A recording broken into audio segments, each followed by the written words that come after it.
Bismillahirrahmanirrahim. Assalamu alaikum. How are you students? I hope you'll be fine. Exercise 1B new syllabus mathematics book D1 और आज हमारे पास advance level के कुछ questions हैं। Question number 10 पर आ जाइए। यहाँ पर हमारे पास एक वर्ड प्रॉब्लम है, इसको हम सॉल्व करने वाले हैं, तो वीडियो एंड तक देखिएगा, स्किप मत कीजिएगा। इंशाल्लाह इसके अंदर आपको काफ़ी सारी चीज़ें सीखने को मिलेंगी।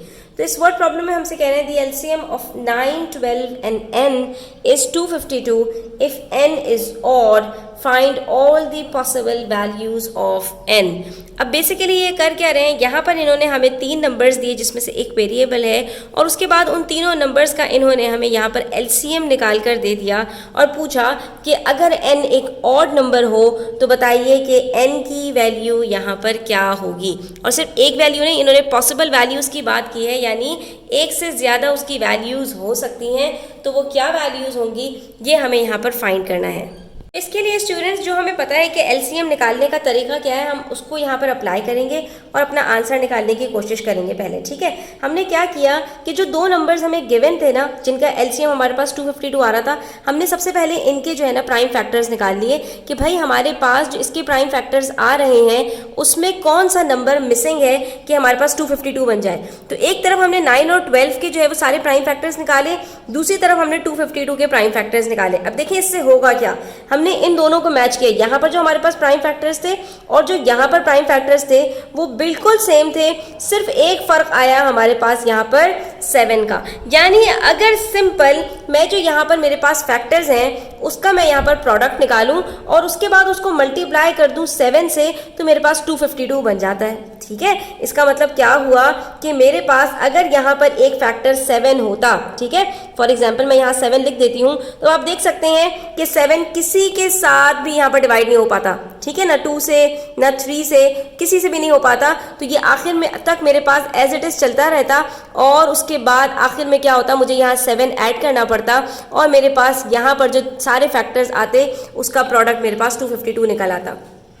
तो एलसीएम लेने के लिए बेसिकली हमारे पास जो रूल ऑफ थंब है वो क्या है कि हमने सारे प्राइम फैक्टर्स को मल्टीप्लाई करना होता है और हमारे पास जो आंसर आता है वो हमारे पास एलसीएम बन जाता है। तो जब भी इस तरह का क्वेश्चन हो स्टूडेंट्स आपके पास कि आपके पास 2, 3, 4 जितने भी नंबर्स हैं उनमें से कोई एक नंबर मिसिंग हो और उन सबका आपको जो है वो एलसीएम बता दिया जाए, तो आपने यही करना है कि आपने प्राइम फैक्टर्स का डिफरेंस निकालना है। जहां पर आपके पास डिफरेंस निकलेगा तो अब आपके पास सिर्फ 7 ही नहीं बल्कि 7 के साथ यहाँ पर जितने फैक्टर्स हैं आप उन सबको मल्टीप्लाई करके चेक करेंगे तो आपको पता चल जाएगा कि जितने आपके पास मल्टीपल्स आएंगे 7 के यहाँ पर स्टूडेंट्स, उन सब का एलसीएम भी 252 निकलेगा। ठीक है, तो हम यहाँ पर जरा चेक करके देखते हैं और देखते हैं कि हमारे पास इन सबको मल्टीप्लाई करने से कितने फैक्टर्स हमारे पास यहाँ पर ऑड निकल रहे हैं, क्योंकि इन्होंने क्वेश्चन में हमसे कहा था कि हमें सिर्फ ऑड नंबर्स चाहिए जिनका हमारे पास एलसीएम 252 निकल आए। तो इसको करने के लिए हम क्या करेंगे स्टूडेंट्स, इसको करने के लिए जो हमारे पास 9 और 12 के फैक्टर्स हैं उसी के साथ हम बारी बारी मल्टीप्लाई करके देखेंगे और चेक करेंगे। अच्छा, इन फैक्टर्स के अलावा कोई और से फैक्टर्स आप बाहर से नहीं उठा सकते कि आप 2 या 3 के अलावा 5 को उठा लें या 7 को उठा लें या 11 को उठा लें। नो, ये जो आपके पास 4 फैक्टर्स हैं इन्हीं के साथ आप बारी बारी इसको मल्टीप्लाई करके देखेंगे तो आपको पता चलेगा कि इसके अंदर से कौन सा ऑड फैक्टर हमें ऐड करना होगा कि हमारे पास एलसीएम 252 निकल आए। वजह उसकी ये स्टूडेंट्स कि आपको यहाँ पर कॉन्सेप्ट समझना पड़ेगा कि आपके पास जो भी जितने भी फैक्टर्स निकलते हैं 2 या 3 नंबर्स के जो कॉमन फैक्टर्स होते हैं आपके पास, या उसके अलावा भी जो फैक्टर्स होते हैं, टोटल जो फैक्टर्स होते हैं उन सब का जो प्रोडक्ट है वो एलसीएम आपका बनता है। इसीलिए अगर कोई आपके पास फैक्टर मिसिंग है तो आपको ये समझ लेना है कि हम उस फैक्टर को जैसे ही ऐड करेंगे तो हमारा जो एलसीएम है वो कंप्लीट हो जाएगा। तो अब हम क्या करेंगे, अब हम यहाँ पर चेक करेंगे। ठीक है, सबसे पहले हम 7 को 2 से मल्टीप्लाई करके अगर देखते हैं तो हमारे पास 14 आता है, लेकिन 14 हमारे पास इवन नंबर है तो ये हमारे पास यहाँ पर नहीं हो सकता। ठीक है, उसके बाद हम 7 को 3 से मल्टीप्लाई करते हैं तो ये हमारे पास 21 आता है और ये हमारे पास ऑड नंबर है स्टूडेंट्स, तो इसका मतलब है कि ये हमारे पास यहाँ पर नंबर हो सकता है 9 और 12 के साथ कि जिनका एलसीएम हमारे पास 252 आ जाए। इसी तरह से हमारे पास स्टूडेंट्स अगर हम 7 के साथ टू को 3 से मल्टीप्लाई कर दें या 2 को 2 से मल्टीप्लाई कर दें, क्योंकि यहाँ पर हमारे पास 2 2s हैं, तो 2 को ही 2 से एक दफ़ा मल्टीप्लाई कर दें तो 4 बनता है, या 2 को 3 से मल्टीप्लाई कर दें तो 6 बनता है। तो स्टूडेंट्स वो भी हमारे पास इवन नंबर्स ही हैं, और इवन नंबर को जब भी आप ऑड नंबर से मल्टीप्लाई करेंगे आंसर इवन ही आता है, इसलिए हमें उसको चेक करने की भी ज़रूरत नहीं है। जैसे यहाँ पर हमने 7 को 2 से मल्टीप्लाई किया था तो 2 एक इवन नंबर है, इसलिए आंसर भी इवन आया था। इसलिए हमें यहाँ पर 7 के साथ सिर्फ ऑड नंबर को ही मल्टीप्लाई करके देखना होगा कि तो हमारा आंसर ऑड आएगा। तो क्योंकि हमारे पास यहाँ पर 2 3s हैं स्टूडेंट्स, तो एक दफ़ा हम सिर्फ सिंगल 3 से मल्टीप्लाई करके देखेंगे, और फिर 3 3s are 9 से भी हम इसको एक दफ़ा मल्टीप्लाई करके देखेंगे, और ये लास्ट हमारे पास पॉसिबिलिटी है कि जो हमारे पास आंसर आएगा उन तीनों नंबर्स का हमारे पास यहाँ पर जो LCM है वो हमारे पास 252 आ जाएगा। अब हम यहाँ पर चेक भी कर लेते हैं अपना आंसर, और अब आप देखिएगा ये प्रूफ हो जाएगा कि सिर्फ ये 3 नंबर्स हैं 7, 21 और 63 के जिन तीनों का LCM हमारे पास जो है वो 252 आ सकता है।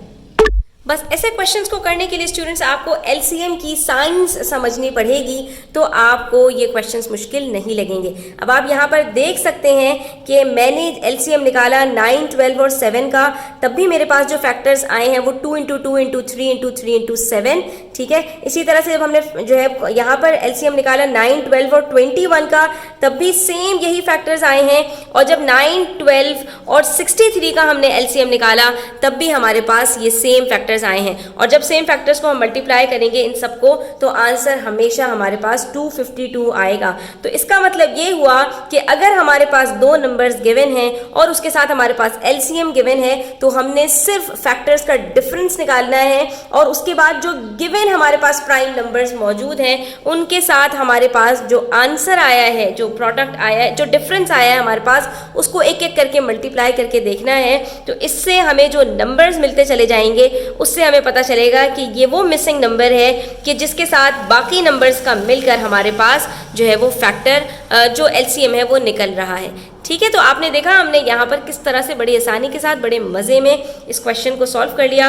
7 के फैक्टर्स निकालती हूँ तो 7 अकेला ही है, यहाँ पर नीचे तक आएगा, और एक अकेला 7 का फैक्टर हमारे पास 7 निकल आएगा। जब 21 की बात करते हैं तो 21 इज द कॉम्पोजिशन या प्रोडक्ट ऑफ 7 × 3, तो 3 हमारे पास ऑलरेडी कॉमन फैक्टर्स में यहाँ पर कवर हो जाएगा, फिर 7 बचेगा आखिर में, उसके लिए हम 7 को अकेले ले आएंगे। इसी तरह 63 है, 63 is also a product of 7 और 9, तो 9 हमारे पास ऑलरेडी यहाँ पर फैक्टर्स के अंदर कवर हो रहा है, इसी वजह से हमारे पास यहाँ पर जो सिर्फ एक फैक्टर ऐड हो रहा है वो यहाँ पर भी सिर्फ 7 है। तो अगर इन क्वेश्चंस की आप प्रैक्टिस करते हैं स्टूडेंट्स, तो आप इतने माहिर हो जाएंगे कि आपके सामने LCM HCF का कोई भी क्वेश्चन आए उसको बड़ी आसानी के साथ सॉल्व कर लेंगे। आज के लिए इतना ही। आई होप स्टूडेंट्स आपको क्लियर हुआ होगा। स्टिल कोई क्वेश्चन हो, क्वेरीज हो, कमेंट सेक्शन में आप पूछ सकते हैं। Thanks for watching the video till the end. Take care. Allah हाफिज़।